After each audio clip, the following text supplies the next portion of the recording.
It's alright. Oh my god!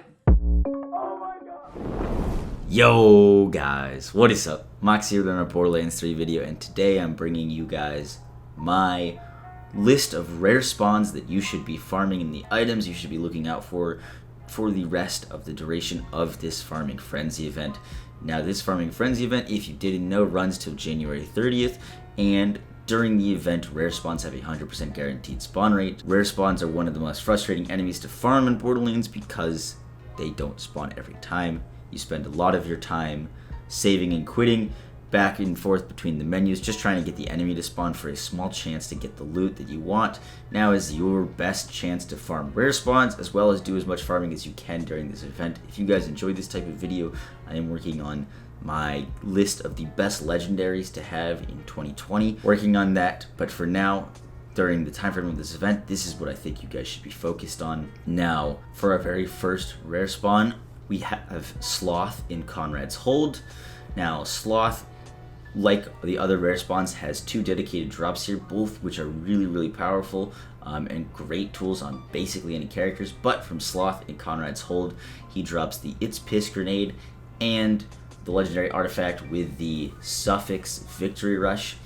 First, the It's Piss grenade is a legendary grenade that when you hit an enemy with it, it debuffs them by 20%, aka increasing all damage that they take from all sources by 20%.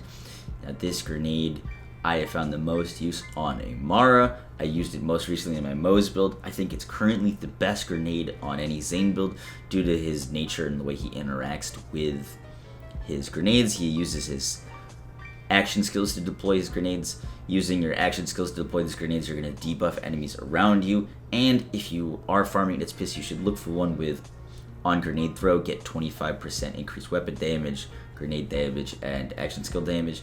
This will proc every single time your clone or drone deploys it, giving Zane easy use of action skill end, or a pseudo action skill end use, because he's going to be able to keep up that 25% increased damage, which is really nice, and debuff enemies. Next, we have the Victory Rush.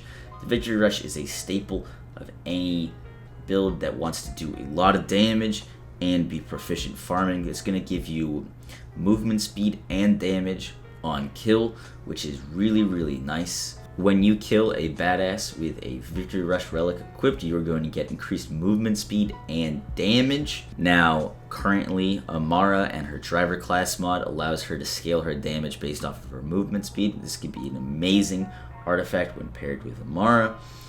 Also, with Zane, when speccing into Violent Momentum, you're going to be scaling your damage off of your movement speed. This relic will help you maintain your damage and movement speed on both of these characters. I found it a great tool. I would personally look for Snowdrift Victory Rushes, Icebreaker Victory Rushes, and Elemental Projector Victory Rushes. These are my three favorite combos with the Victory Rush. The Icebreaker Victory Rush is my go-to for any Zane build, and Elemental Projector Victory Rush is my go-to for any Amara build. These are really great items for either of those characters, so make sure that you farm Sloth in Conrads Hold during this event. Our number 2 enemy or rare spawn is El Dragon. Now, El Dragon is just off to the left in Jacob's Estate, and he drops the Unleash the Dragon relic and the Stopgap Shield. Now, the Unleash the Dragon relic is, in my opinion, the best relic in the game, hands down, for any melee based build not using the face puncher. If you haven't used or know what the Unleash the Dragon does, it inflicts a guaranteed fire dot whenever you melee an enemy, and that dot is based off of the impact of how hard you hit an enemy with a melee. So if you can get really strong melee hits on enemies, you can get crazy dot damage from this thing, and it's guaranteed. I am working on a melee build with this for Mayhem 4, so definitely a relic you want to be grabbing right now. Next, we have the Stopgap Shield.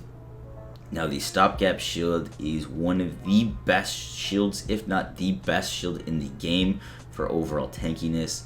I love using the stopgap on Moze and Flack, both characters who can struggle sometimes with their survivability and their tankiness. The stopgap I used on my reflection build on Flack, and I've used it on various Moze builds. It is really good. If you don't know what the stopgap does, it gives you invulnerability when your shield goes down. It could be a great tool to add a lot of survivability to a character, and while you're farming it, I would recommend looking for anointments such as on action skill end, gain bonus blank damage, 50% bonus elemental damage, and something for Moze would be great, would be something such as increased shields and health after exiting Iron Bear. It is a great tool to stay tanky and survivable while not sacrificing too much in terms of damage. Last but certainly not least is the Unstoppable in Ambermire. Now, the Unstoppable in Ambermire is a great farm because he drops two of my favorite shields and the current most powerful shield in the game, in my opinion, the Band of Sidorak, and an amazing utility shield, the Big Boom Blaster. We need to talk about the Band of Sidorak real quick. The Band of Sidorak is a low shield capacity shield that while depleted you're going to get bonus weapon damage and it's going to give you bonus health. Now the Band of Sidorak can roll with a lot of different bonuses. It can give you fire rate while it's depleted. It can give you movement speed. So many great rolls that you can get on this Sidorak. But the Sidorak works in a strange way right now. If you didn't know that every time the shield depletes, whatever attributes, whatever passives are on the shield are going to begin stacking. Every time your shield depletes, if you have movement speed on it, every time your shield depletes with the Sidorak, if you have movement speed, aka fleet on the shield, you're going to start stacking movement speed. If you have fire rate, if you have reload speed, they're going to start stacking, and they stack to a crazy point. What I'm saying is your passives on the shield as well as the weapon damage. So the plus 22% weapon damage on your shield stacks every time it depletes. You do not have to shoot yourself with the shield. You do not have to do anything. Just play the game normally and your shield will deplete and you'll get these crazy passives. Now this isn't working as intended, and if you want to use this shield for that reason, you totally can. If you don't, if it's not your thing, you don't need to. But I used this shield as a level 1 shield in my Terminal Velocity Zane build that had double fleet. It was called the Houdini Band of Sidorak, and I was able to get about 400% increased movement speed from just my shield. Now with Zane and on Amara, this shield could be absolutely nasty, especially with movement speed, because they scale their damage off of their movement speed. Same thing with the Victory Rush. You can get this shield in level 1. Basically, if you need to get a shield in level 1, all you have to do is have it drop for you. Don't pick it up. Go join a different friend's game. Join a friend's game. Go to Sanctuary. And then end Sanctuary, join as a level 1 character. Hit up the Lost Loot and the shield will drop for you as level 1. The next shield that the Unstoppable drops is the Big Boom Blaster. I have used this build most recently in my Iron Maiden Moze build. This shield, the Big Boom Blaster, is the best shield for Moze. I have used it in Fire Hose Moze, I have used it in Iron Maiden Moze, and I have used it in Death Star Amara. This shield gives us amazing sustain with rocket launchers, with grenades, and in my opinion is the best shield on Moze because it allows her to maintain all of her ammo, especially her grenades. Moze and grenades work really well together, and grenades at the moment with Vampire are our only way of staying alive and staying tanky. Because of this, and because the Big Boom Blaster synergy of whenever you're damaged, you have a 60% chance to drop a booster. This booster is going to restore damage. This booster is going to restore ammo, both heavy ammo and grenade ammo.